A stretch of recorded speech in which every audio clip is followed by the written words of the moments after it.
أشهد أن لا إله إلا الله.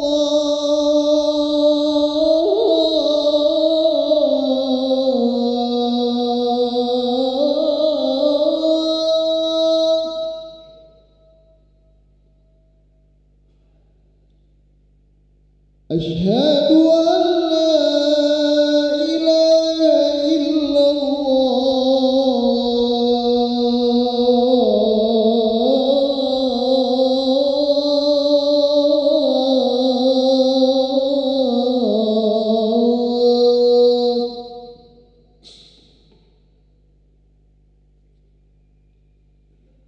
أشهد أن محمدًا رسول الله.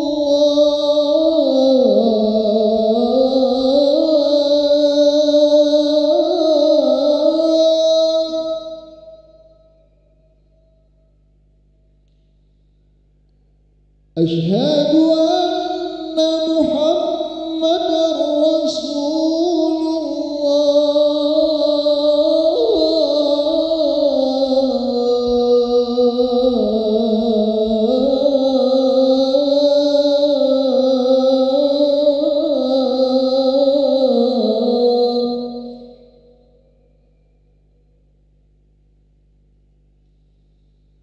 حي على الصلاة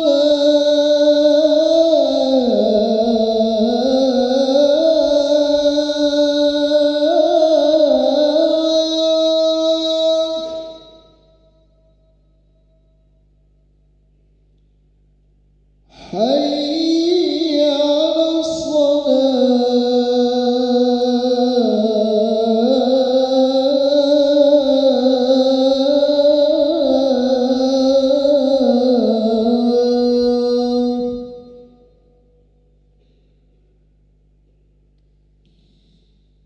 حي على الفلاح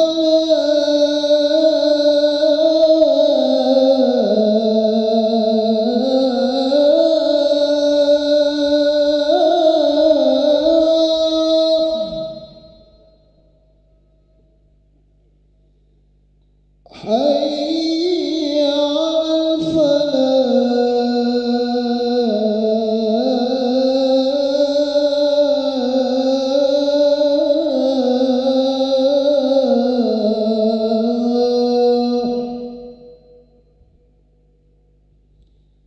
الله أكبر الله أكبر لا إله إلا الله.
Bismillahirrahmanirrahim. Assalamualaikum warahmatullahi wabarakatuh. Alhamdulillahirabbil alamin. Allahumma shalli ala sayyidina Muhammad wa ala ali sayyidina Muhammad, amma ba'du. Hadirin para jamaah yang berbahagia, selamat datang, ahlan wa sahlan wa marhaban bihudurikum fi Masjid Sultan Mahmud Badarudin Jaya Wikramo Palembang. Alhamdulillah, hari ini Rabu 21 Rabiul Awal 1446 Hijriah bersama dengan tanggal 25 September 2024 Masehi. Mari bersama kita melaksanakan salat asar secara berjamaah. Adapun selaku petugas pada hari ini, azan telah dikumandangkan oleh Al-Ustadz Ki Agus Junaidi Hasim dan salat akan diimami oleh Al-Ustadz Habibi Lutro Al-Hafiz. Dilanjutkan dengan cawisan ba'da salat bersama guru kita Al-Mukarram Al-Habib Ahmad bin Alwi Al-Kaf dengan pembahasan fikih kitab Safinatun Najah. Untuk ketertiban dan kenyamanan beribadah, jamaah diharapkan untuk tidak mengaktifkan handphonenya dan barang-barang milik jamaah dititipkan pada tempatnya. Dan kami himbau pada para jamaah sekalian agar berkenan mengikuti doa dan zikir bersama imam sampai dengan selesai. Demikianlah harap dimaklumi atas perhatiannya. Kami pengurus Masjid Sultan Mahmud Badarudin Jaya Wikramo Palembang mengucapkan terima kasih. Semoga Allah Subhanahu wa taala menerima amal ibadah kita. Amin ya rabbal alamin. Wassalamualaikum warahmatullahi wabarakatuh.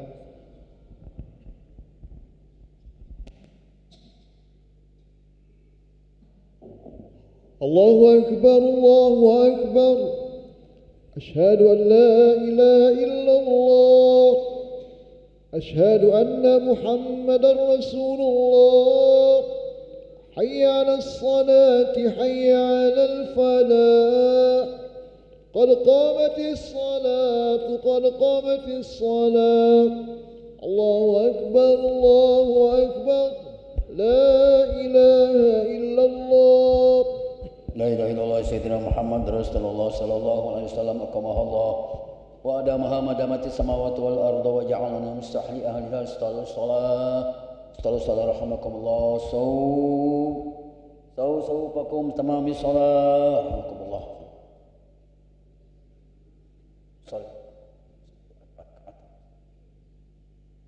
Allahu akbar.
Allahu akbar.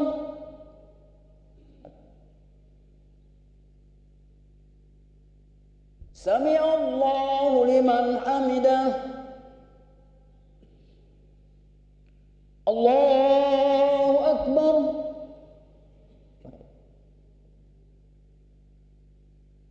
Allahu akbar.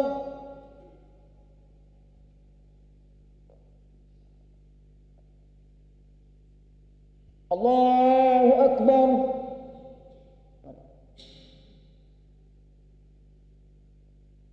Allahu akbar.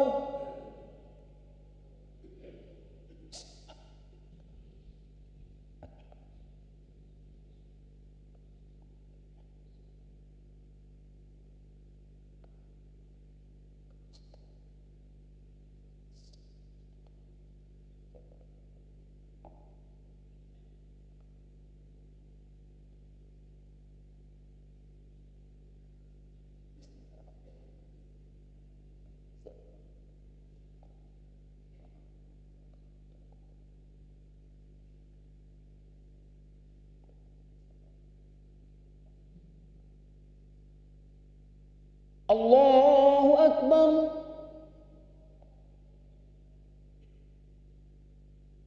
Sami Allahu liman hamidah. Allahu Akbar.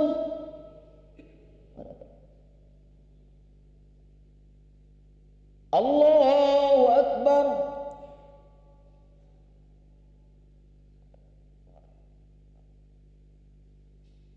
Allahu Akbar.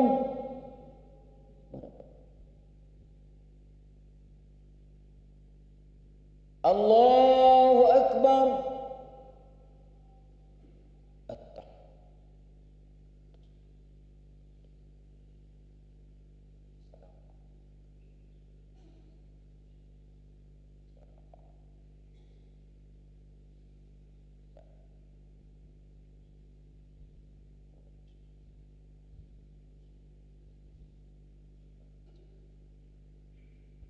Allahu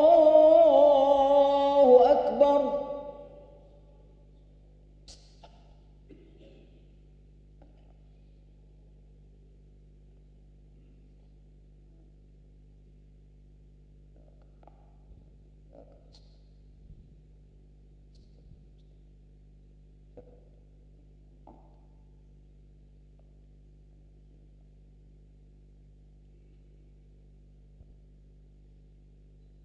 Allahu Akbar.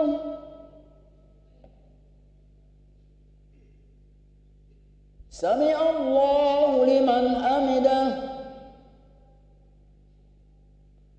Allahu Akbar.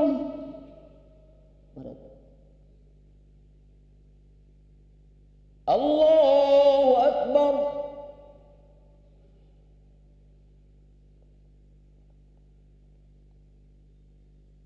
Allahu Akbar.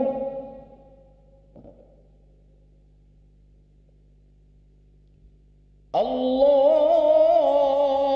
Akbar.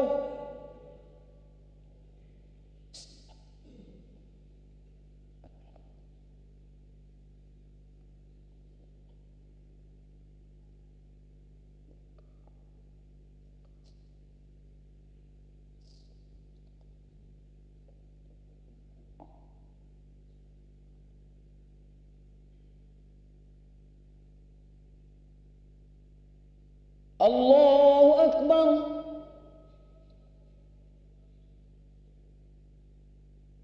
Sami Allahu liman hamidah. Allahu Akbar.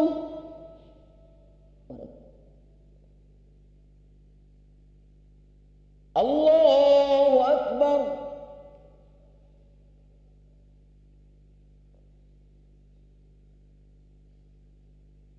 Allahu Akbar.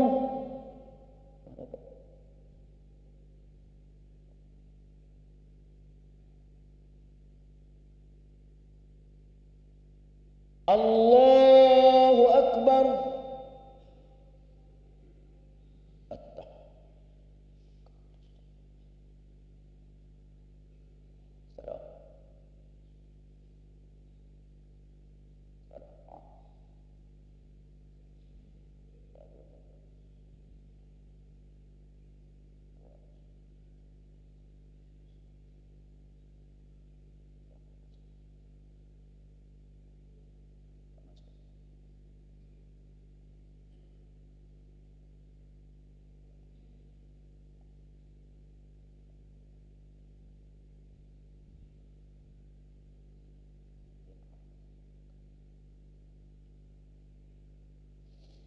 Assalamualaikum warahmatullah.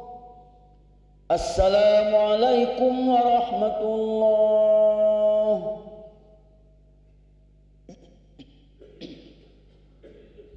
Alhamdulillah. Astaghfirullahaladzim. Allazi la ilaha illa huwal hayyul qayyum wa atubu ilaih. Astaghfirullahaladzim. Allazi la ilaha illa huwal hayyul qayyum wa atubu ilaih. Astaghfirullahaladzim. Allazi la ilaha illa huwal hayyul qayyum wa atubu ilaih. La ilaha illallah wahdahu la syarika lah.